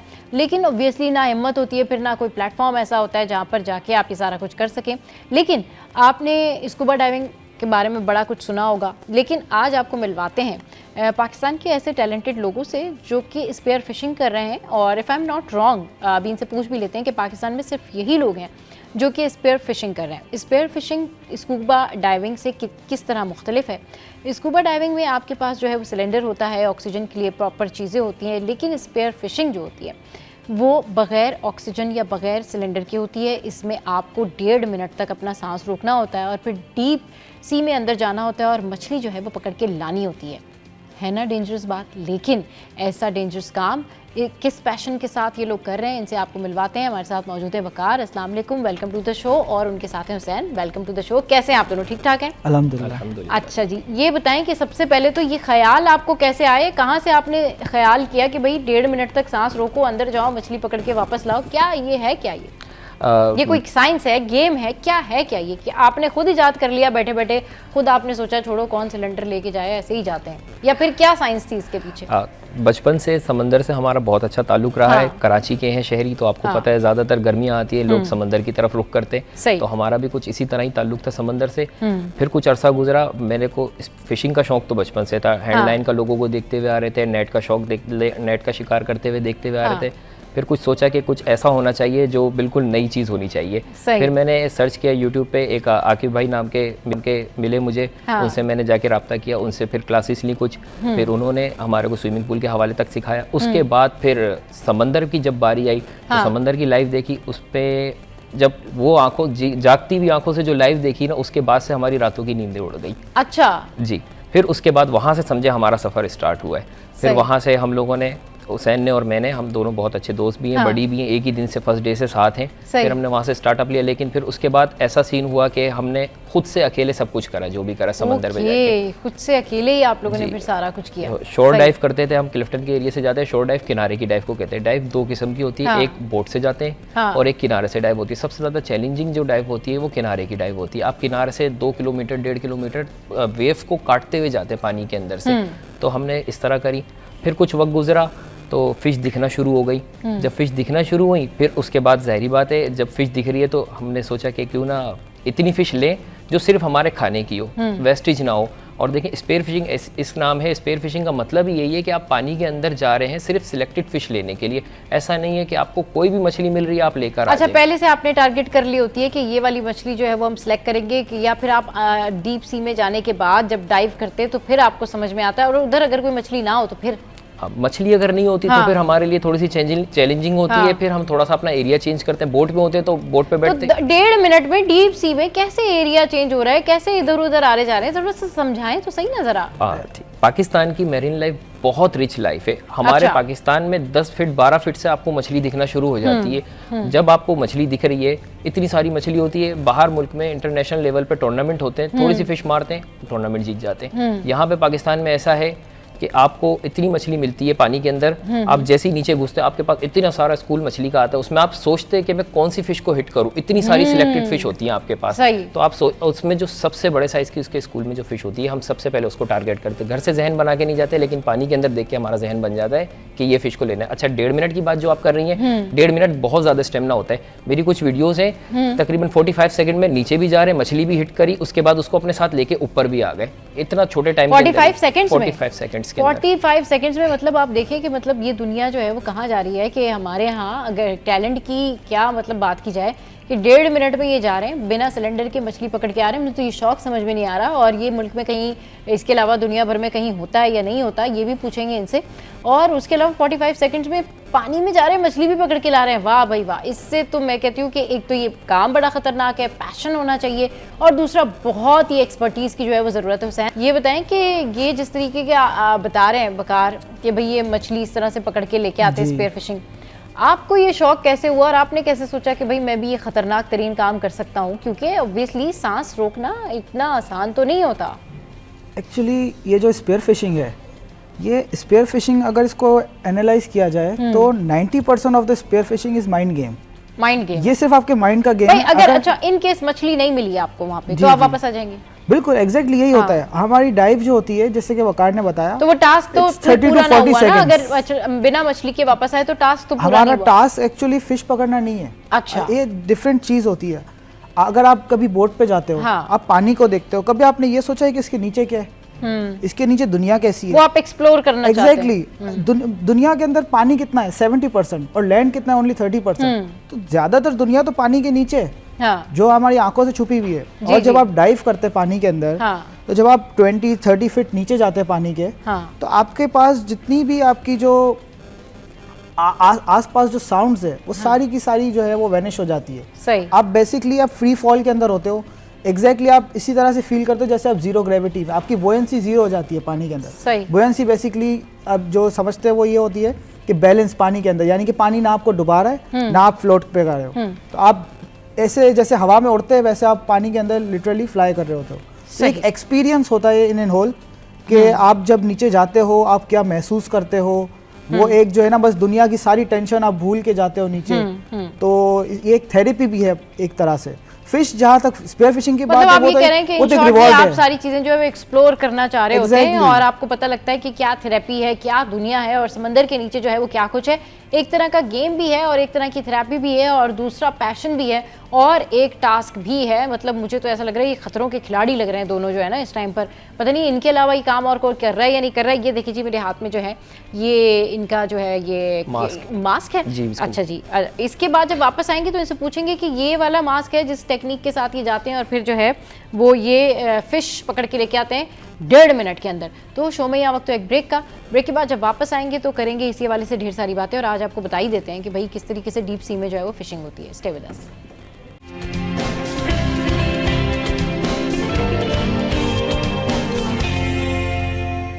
Welcome back. तो बात हो रही है कि हम किस तरीके से सांस रोक के पानी के नीचे जो है वो डाइव करने के बाद मछली पकड़कर ला सकते हैं। स्पेयर फिशिंग की बात हो रही है और वकार हुसैन हमारे साथ हैं। साथ साथ आपको दिखाते हैं कि स्टाइल क्या है, भाई स्टाइल क्या चल रहा है। अब देखते हैं कि हानिया क्या कर रही है अपने इस स्टाइल में।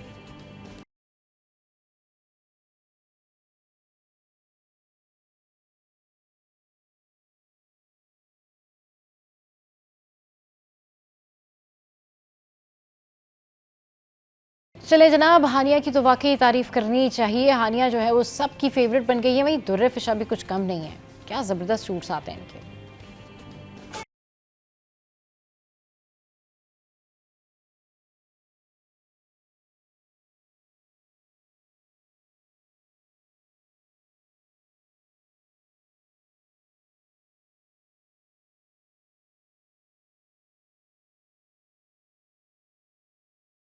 चलिए जनाब, एक तरफ हम आपको बता रहे हैं स्टाइल और दूसरी तरफ हम आपको बता रहे हैं पैशन। तो पैशन क्या है और पैशन किस तरीके से कंपाइल किया जा सकता है, अपने पैशन को कैसे पहुंचा जा सकता है, कुछ नया कैसे इन्वेंट किया जा सकता है, इसकी मिसाल है यहाँ पर वकार और हुसैन। ज़रा बताएं कि ये आप ये जो चीज़ें रखी हुई हैं ये किस तरह से आप इनसे प्ले करते हैं और थोड़ा सा लोगों को दिखाएं, कैमरामैन फोकस करें और आप बताएं कि भाई किस तरह से आप ये चीज़ें लेकर पानी के अंदर जाते हैं। सो प्लीज़ आएँ।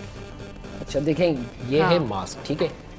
इसके बगैर हमारी डाइव बिल्कुल अधूरी होती है। इसको लगाना पड़ता है, इसको चेहरे पे लगाते हैं कुछ इस तरीके से, ये क्लिप होता है। हाँ। इसको ऐसे लगाते हैं फेस पे। एक मिनट जरा कैमरामैन फोकस करें और फिर जो है वो आप उनको दिखाएं बस आपका तौर पर। अब बताएं लोगों को कि भाई लगता है। हाँ, और ये बताते भी जाएं ये किस तरह की फिशिंग आप करते हैं, क्या करते हैं। ये स्नॉर्कल होती है, ये मुंह में आती है। अच्छा, बेसिकली ज्यादातर लोगों के सवाल ये होते हैं जी कि इससे आपको एयर कैसे आती है, सांस किस तरह लिया जाता है स्नॉर्कल में। तो स्नॉर्कल से सांस नहीं आता, ये फ्लोट करते हैं जब तक हम, तो उस पे ऊपर फ्लोटिंग करते हुए इस पे ब्रीथिंग कर सकते हैं। बाकी इसके अलावा जब हम अंडर वाटर जाते हैं तो अपने कुदरती ब्रेथ पे जाते हैं, इसको मुंह से निकाल देते हैं, उसके बाद पानी के अंदर जाते हैं। ठीक है, ये हो गया मास्क। इसके बाद आता है ये वेट सूट। ये वेट सूट आपको बहुत सारी चीज़ों से बचाता है, जेलीफिश के स्टिंग से बचाता है। इसके अलावा आपको पत्थर होते हैं पानी के अंदर, बहुत सारी चीज़ें होती है जिससे ये आपको बहुत सेफ रखता है। तो ये पहनना बहुत ज़रूरी है। अब मेन चीज़ जो आती है हमारी, वो दो चीज़ें हैं जिसके बगैर हमारी स्पेयर फिशिंग बिल्कुल अधूरी है। लेकिन वैसे तो ये 4-5 चीज़ें जो मैं आपको बता रहा हूँ, इसके बगैर ही स्पेयर फिशिंग अधूरी है। ये है फिन्स, ये फ्री डाइविंग फिन्स कहलाते हैं। इस पर आप स्पेयर फिशिंग करते हैं। ये ऐसे होते हैं, आपके हाथ, स्विमिंग में अक्सर लोगों ने देखा होगा हाथ पैर दोनों चलाते हैं, लेकिन फ्री डाइविंग स्पेयर फिशिंग में आपके हाथ नहीं चलते, सिर्फ आपके पैर चलते हैं और उसमें मदद आपको ये देता है। तो ये आपकी पावर है समझे पानी के अंदर। ठीक है, अब आती है बात स्पेयर फिशिंग गन की। तो ये है स्पेयर फिशिंग गन। ठीक है, ये गन लोड होने के बाद ये रबर्स हैं, जिस पे ये रबर लोड करने के बाद हम अपनी फिश को टारगेट करते हैं। इसका ज़्यादा दूर का शॉट नहीं होता, बहुत ज़्यादा अगर शॉट होता है तो आपका तकरीबन 5 फीट का शॉट होता है। 5 से 6 फीट के अंदर अंदर आपने मछली के इतना करीब जाना होता है और इतना साइलेंट आपने उसके करीब जाना होता है कि मछली को पता ही नहीं चले कि कब आप उसके करीब आ गए इतना ज़्यादा। तो ये सब इक्विपमेंट्स के साथ हम ये जो है ये चीज़ें इक्विपमेंट्स इनके फोकस करें और फिर एक दफ़ा बाकायदा तौर पर बताएं। आप भी बताएं हुसैन कि किस तरीके से आप इनके साथ में प्ले करते हैं। हाँ, फिन्स ज़रूरी नहीं है कि इतने बड़े फिन्स आप जो है वो मतलब अगर कोई स्टार्ट करना चाहता है तो ये एक्चुअली ये प्रोफेशनल फिन्स है।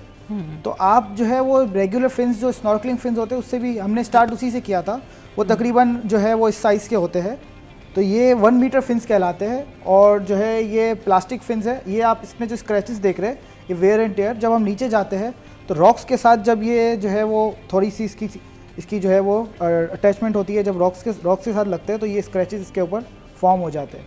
अच्छा, इसके बाद भी एक लेवल होता है जो एडवांस जो लेवल होता है, उसके ऊपर जो है वो कार्बन फाइबर और फाइबर ग्लास के फिन्स आते हैं। तो इंशाल्लाह जो है वो एक दिन हम उस पर भी प्रमोट कर जाएंगे। चलिए जी, ये तो बड़ा ज़बरदस्त तरीके से आपने बताया। लेकिन माय क्वेश्चन इज़ कि ये स्पेयर फिशिंग पाकिस्तान से बाहर कहाँ हो रही है और इसकी आपने किसी से इजाज़त ली, किसी से पूछा कि भाई हम ये करने जा रहे हैं, ये सारा कुछ? पूरी दुनिया में स्पेयर फिशिंग हो रही है जी। पाकिस्तान और यहाँ पर जब आपने स्टार्ट की तो किसने आपको सपोर्ट किया और क्या क्या सारा कुछ था? पाकिस्तान के अंदर भी बहुत सारे डाइवर्स हैं, मुबारक विलेज में भी स्पेयर फिशिंग कर रहे हैं। इसके अलावा क्लिफ्टन के, मनोड़े के, पाकिस्तान में बहुत सारी जगह पर हो रही है स्पेयर फिशिंग। इसका बाकायदा कोई क्लब, कोई चीज़ें हैं? नहीं, अभी तक पाकिस्तान के अंदर कोई क्लब वगैरह नहीं है। हमने सुना है, जहाँ तक सुना है तो ये स्पेयर फिशिंग स्टार्ट जो हुई वो फ्रेंच बीच से हुई है। फ्रेंच बीच से स्टार्ट हुई है। फ्रेंच बीच पे जो है वो हमने सुनने में जो आया है कि जो है ना वो नस्ल दर नस्ल वो काफ़ी back in the days 50 years back भी वो जो है स्पेयर फिशिंग कर रहे थे। सही। और वहाँ से फिर ये आगे प्रमोट हुई। मुबारक विलेज जो है वहाँ पे डाइवर्स ने, वो लोग कमर्शियल करते हैं बेसिकली।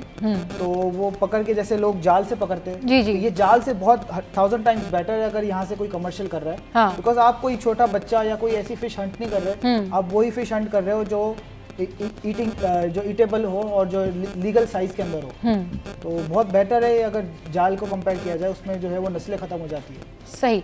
चले जी, बातें हो रही है मज़े मज़े की, बता रहे हैं आपको फिशिंग, वहीं आपको बताते हैं कि भाई आयज़ा जो हैं वो क्या कर रही हैं और वो अपने कुछ लम्हा जो है वो किस तरह आपके साथ में शेयर कर रही हैं।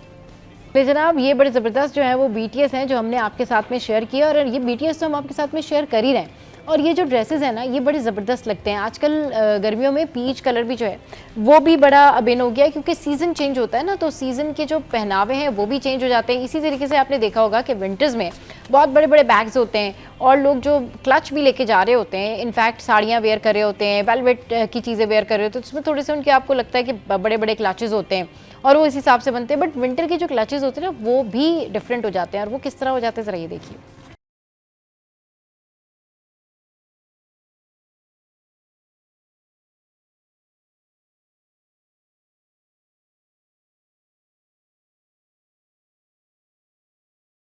तो जब हम क्रिएटिविटी की बात करते हैं तो पाकिस्तान क्रिएटिविटी में किसी से पीछे नहीं है। आपने देखा कि इतना ज़बरदस्त क्लच बनाया, वहीं पर स्पेयर फिशिंग जो है वो करने वाले हमारे साथ वकार और हुसैन दोनों मौजूद हैं। अच्छा ये बताएं, घर पे जब पता लगा होगा कि भाई आप लोग ऐसी एक डाइव करने जा रहे हैं, स्पेयर फिशिंग करने जा रहे हैं, वट एवर द केस, लेकिन पेरेंट्स तो परेशान होते हैं ना, तो अम्मी ने कहा नहीं कि भाई तुम ये कैसे, तुम जा रहे हो पानी में 1.5 मिनट तक सांस रोकोगे, खुदा ना खास्ता को प्रॉब्लम हो गई। सबसे पहले तो यहाँ से मैं स्टार्ट करती हूँ ना आपसे कि ज़रा बताएं आपने घर से कैसे इजाज़त ली? मेरी वालदा तो आज भी मुझसे कहती है, जब मैं डाइव पे जाता हूँ, मैं कहता हूँ अम्मी मैं जा रहा हूँ डाइव पे, तो वो मुझसे कहती है बेटा ज़्यादा गहरे पानी में नहीं जाना। सही। और उसके अलावा पब्लिक का भी एक ही सवाल होता है कि आपको डर नहीं लगता, तो मैं उन सब पब्लिक को आज एक ही बात कहना चाहता हूँ, जहाँ डर खत्म होता है वहाँ आपकी ज़िंदगी शुरू होती है। भाई जहाँ डर खत्म होता है ना, वहीं आपकी ज़िंदगी जो है वो शुरू होती है। हुसैन आपके घर से? मेरा तो बेसिकली स्विमिंग से बैकग्राउंड रहा है मेरा, तो मैं स्विमर रह चुका हूँ और मेरे पास 3 मेडल्स भी है स्विमिंग के अंदर। अच्छा। तो हाँ, तो घर वालों को पानी का तो डर नहीं था। हाँ। लेकिन जो है, लेकिन आप पे यकीन नहीं था कि आप कहीं सांस जो है वो रोक पाए या ना पाए। देखा, मुझे पता है यही जो है वो, तो बस यही था कि आप जब डाइव कर रहे हो तो घर वाले कहते, अब मैंने जो है ना वो मैक्सिमम जो डाइव की है वो 18 to 20 मीटर्स की मैंने डाइव की है। अच्छा। तो काफी ज्यादा हो जाती है, 65 फीट समथिंग हो जाता है। हाँ, तो मैंने जब घर पे आके बताया कि मैं आज में इतना नीचे गया था, तो हम कह रही कोई जरूरत नहीं है इतना नीचे जाने की आपको। अच्छा। तो जो है वो बस हमारा पाकिस्तान की लाइफ एक देखिए, मैं फैक्ट है मैं यहाँ पे डिस्कस कर लूँ कि पाकिस्तान में लाइफ इतनी अच्छी क्यों है हमारे पास, क्योंकि पाकिस्तान का आपने देखा, आप जो हमारा टेरेन है, हमारे पास ग्लेशियर से लेके नीचे समंदर तक सब कुछ है।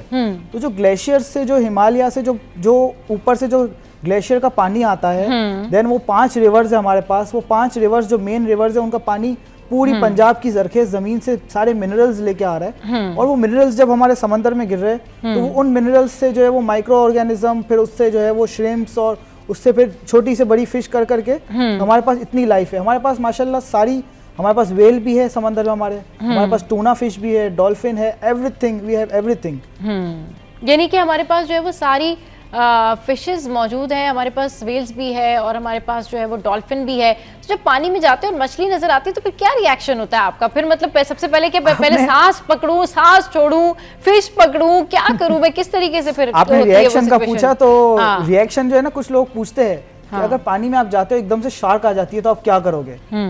तो देखिए हमारे पास शार्क जो है वो इतनी ज्यादा नहीं है, कुछ कैप्टिव एरियाज है, जैसे कि जो इनक्लोज्ड एरिया है वहाँ पे शार्क्स होती है। बाकी शार्क्स हमारे पास सिर्फ ब्रीडिंग के लिए आती है। अच्छा। जून जुलाई के मौसम में जब पानी गर्म होता है तब शार्क्स आती है। सही। ब्रीडिंग के लिए वो जो है वो ब्रीड करके वापस चली जाती है डीप सी के तरफ। अच्छा, फिर वो शार्क्स हमारे पास नहीं है। लेकिन अगर बात की जाए फिशेस की, तो शार्क से ज्यादा हमें खतरा जो है वो बैराकूडा से होता है। किससे? बैराकूडा एक फिश होती है जिसे हम लोकल लैंग्वेज में, माहीगीर लैंग्वेज में कुंड कहा जाता है। अच्छा जी, उससे हमें ज्यादा खतरा है क्योंकि वो शार्क से ज्यादा डेंजरस है। शार्क को जो है वो एक तजस्सुस होता है कि ये क्या चीज है। वो जब इंसान देखती है शार्क, तो अब शार्क के पास हाथ तो है नहीं कि वो लगा के देखे। तो उनकी जो है वो जो सेंस है वो है उनकी बाइट। तो वो बाइट करके चेक करती है कि चीज क्या है। अच्छा। तो उनका बाइट हमारे लिए जानलेवा होता है। सही। तो चले जी, ये बड़े खतरनाक बातें जो है वो बता रहे हैं, लेकिन इसमें जो है पैशन भी है और एंजॉय भी करते होंगे।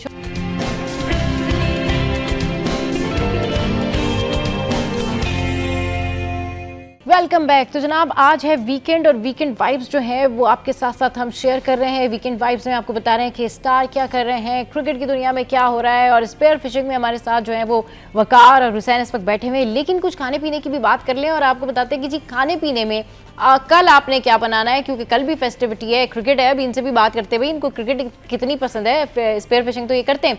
लेकिन चलते हैं और जल्दी से ये क्विक रेसिपी आपके साथ में शेयर करते हैं। सूजी का हलवा, ये कैसे बनेगा मज़ेदार, ज़रा देखिए। बादामों वाला शाही हलवा। 1 कप सूजी को 2 से 3 मिनट भून लें। अब इसमें डालें 2 कप दूध, दूध को सूजी के साथ 15 से 20 मिनट तक अच्छी तरह मिक्स कर लें। अब 1.5 कप चीनी में डालेंगे आधा कप देसी घी। चीनी को घी के साथ इतना पकाएं कि वो मेल्ट हो जाए। अब आंच बंद करके 1/4 कप पानी डालकर अच्छी तरह मिक्स कर लें। अब हम इसमें डालेंगे सूजी और दूध का मिक्सचर। चम्मच हिलाते रहें और 15 से 20 मिनट तक पकाएं। जब हलवे का रंग ब्राउन हो जाए तो इसमें आधा कप देसी घी डालकर अच्छी तरह मिक्स कर लें। बारीक कटे हुए बादाम और पिस्ता डालकर मिक्स करें। हमारा सूजी का बादामों वाला शाही हलवा तैयार है। इस तरह की मज़ेदार रेसिपीज को देखने के लिए हमारे पेज को फॉलो करें। चलें जी, तो ये आपने रेसिपी देखी और डेफिनेटली आप हमारे पेज से ये रेसिपी जो है इसकी जो भी है इंग्रेडिएंट्स वो ज़रूर जो है वो वहाँ से फॉलो कर सकते हैं और ट्राई करके आपने ज़रूर बताना है कि किस तरीके से जो है वो आपको ये सूजी का हलवा मज़ेदार लगा है। अच्छा, coming back to the fun, और फन भी है और स्टंट भी है और ख़तरा भी है। ये बताएं कि सबसे ज़्यादा फ़िशेस आपको किस एरिया में मिलती हैं, यानी डीप सी में किस तरफ पॉइंट आपको पता होगा ना कि भाई इधर मिल जाएगी मुझे फ़िश। हमारा जो सबसे ज़्यादा फ़िश अब तक का जो एक्सपीरियंस रहा है, सबसे ज़्यादा हमारे को क्लिफ्टन के एरिया में फ़िश मिली। और अच्छा, इसका रीज़न ये होता है, देखिए सारा का सारा क्लिफ्टन का एरिया सैंडी एरिया, रेत ही रेत है वहाँ पे सारी।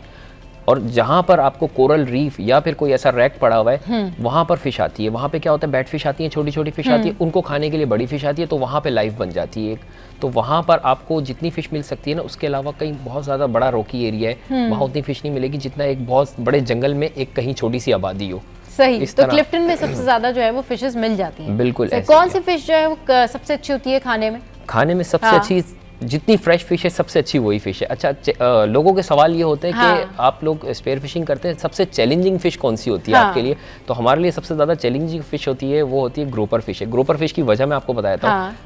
ये दुनिया में ट्रॉफी फिश है। अच्छा जी, और पाकिस्तान के अंदर सबसे ज़्यादा पाई जाती है। एक पत्थर के नीचे 8-8, 10-10 फिश बैठी हुई होती है। अच्छा, इसमें चैलेंजिंग फिश इस वजह से होती है क्योंकि ये ग्रुपर रीफ के अंदर और पत्थर कोरल्स वगैरह उसके बहुत अंदर रहते हैं। चैलेंजिंग इस वजह से, इसको जब मारते हैं ना तो ये स्पेयर लेके चली जाती है हमारा। तो इसको निकालना, फिर इसको लेकर आना, ये बात है कि ये ग्रुपर फिश जो होती है तो इसका जो कलर है, जो नॉर्मल माई की लैंग्वेज में इसको घिस्सर भी कहा जाता है, इसका जो कलर होता है वो बिल्कुल ऐसा होता है कि रॉक्स के साथ हो जाता है। सही। और जैसे बाकी फिश होती है, आपने जैसे वीडियोस में देखा होगा, फिशेस यूं राउंड अबाउट घूमती है। ग्रुपर कहीं घूमता नहीं है, वो एक जगह बैठा रहता है, तो वो स्टिल बैठा रहता है। अब उसको रॉक्स के बीच से आइडेंटिफाई करना वो एक बड़ा चैलेंज होता है। बिल्कुल सही कह रहे हैं कि वो उसको आइडेंटिफाई करना जो है वो एक बड़ा जो है वो चैलेंज होता है। एक कोट कहा जाता है कि ग्रुपर्स जो है वो समंदर के मास्टर ऑफ डिस्गाइज है। वो ऐसे गायब हो जाते हैं, कैमोफ्लेज हो जाते हैं बेसिकली, कि वो उसको ढूंढना एक चैलेंज होता है। एक ग्रुपर के बारे में चैलेंज होता है। ग्रुपर के बारे में मैं एक ऐसी बात, एक ऐसी बात भी जो है ग्रुपर जो है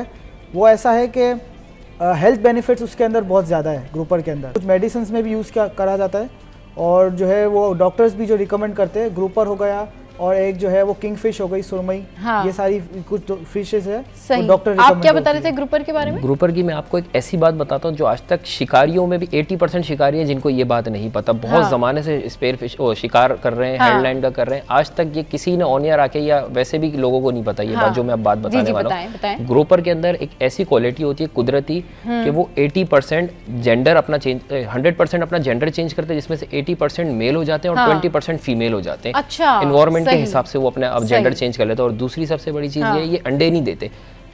अच्छा जी, अंडे नहीं देते। इनका एक दिन होता है जिसपे ये पानी में उठ के स्पंप करते हैं, जिसकी वजह से ये बच्चे जो है एक लार्वा की शक्ल में बनते हैं, फिर लहराते हुए तैरते हुए किनारे पे चले जाते हैं। फिर इनको बड़ी चैलेंज, इनकी लाइफ भी बड़ी चैलेंजिंग लाइफ होती है। बिल्कुल। अगर अभी हमारे पास स्पेयर फिशिंग की जो वीडियोस वगैरह होंगी वो भी हम आपको अभी दिखाते हैं, तो उसमें फिर जो है वो आप ज़रा बताइएगा कि किस तरीके से जो है वो अंदर जब आप जाते हैं डीप सी में तो क्या जो है वो कैफियत होती है, क्या जो है सारा कुछ हो रहा था। मैं बड़ी हैरान हूँ क्योंकि ये एक तो ऑब्वियसली ख़तरनाक काम है, दूसरा बगैर सिलेंडर के जाना, तीसरा इसके लिए बड़ा पैशन, हुसैन, इसके लिए बड़ा पैशन की ज़रूरत है ना?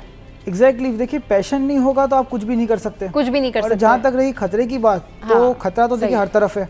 आप जो है वो कार ड्राइव कर रहे हो, आपको कुछ नहीं पता। सही कह रहे हैं, खतरा जो है वो हर तरफ है। हाँ। डीप सी की जो वीडियो है वो हम आपको दिखाते हैं और फिर उसमें देखें कि भाई कितना ज्यादा ये खतरनाक काम होता है, बड़ा चैलेंजिंग काम है। एक तो मछली पकड़ना इटसेल्फ बड़ा खतरनाक है। जरा देखिए ये वीडियो। जो है मुश्किल से हमने जो है वो एक एक करके गलतियां करते थे, गलतियों से सीखते थे हाँ। फिर आहिस्ता आहिस्ता प्रोग्रेस किया हमने। सही। तो जो है वो अभी वकार आजकल ट्रेनिंग भी करवाते हैं। सही। अच्छा, आप ट्रेनिंग भी करा रहे हैं? जी बिल्कुल, मैं ट्रेनिंग करवा रहा हूँ और इसमें मेरे पास अल्हम्दुलिल्लाह स्टूडेंट्स भी हैं काफ़ी ज़्यादा। बिल्कुल, जो खतरों के सारे खिलाड़ी हैं ना वो वकार के पास जा रहे हैं और वो कह रहे हैं जी ठीक है जी, आप सांस रोक के हमें स्पेयर फिशिंग करना सिखाएं। बेस्ट विशेस आप लोगों के लिए, अच्छा काम कर रहे हैं और कुछ क्रिएटिव कर रहे हैं, लेकिन बी सेफ। मतलब आपने जो है वो एहतियात के साथ ये स्पेयर फिशिंग करनी है और good luck, best wishes. Thank you Waqar और थैंक यू हुसैन, आप लोग हमारे शो पर आए। आज के शो से फिलहाल इतना ही और आज का शो आपको कैसा लगा ये आपने हमारी सोशल साइट पर बताना है। ऐसे ही हंसते रहिए, मुस्कुराते रहिए और दुआ कीजिए कि कल का दिन जो है वो सारे पाकिस्तान के लिए खुशियाँ लेकर आए। कल पाक भारत जो है वो टाकरा है और पाकिस्तान मैच जीत जाए।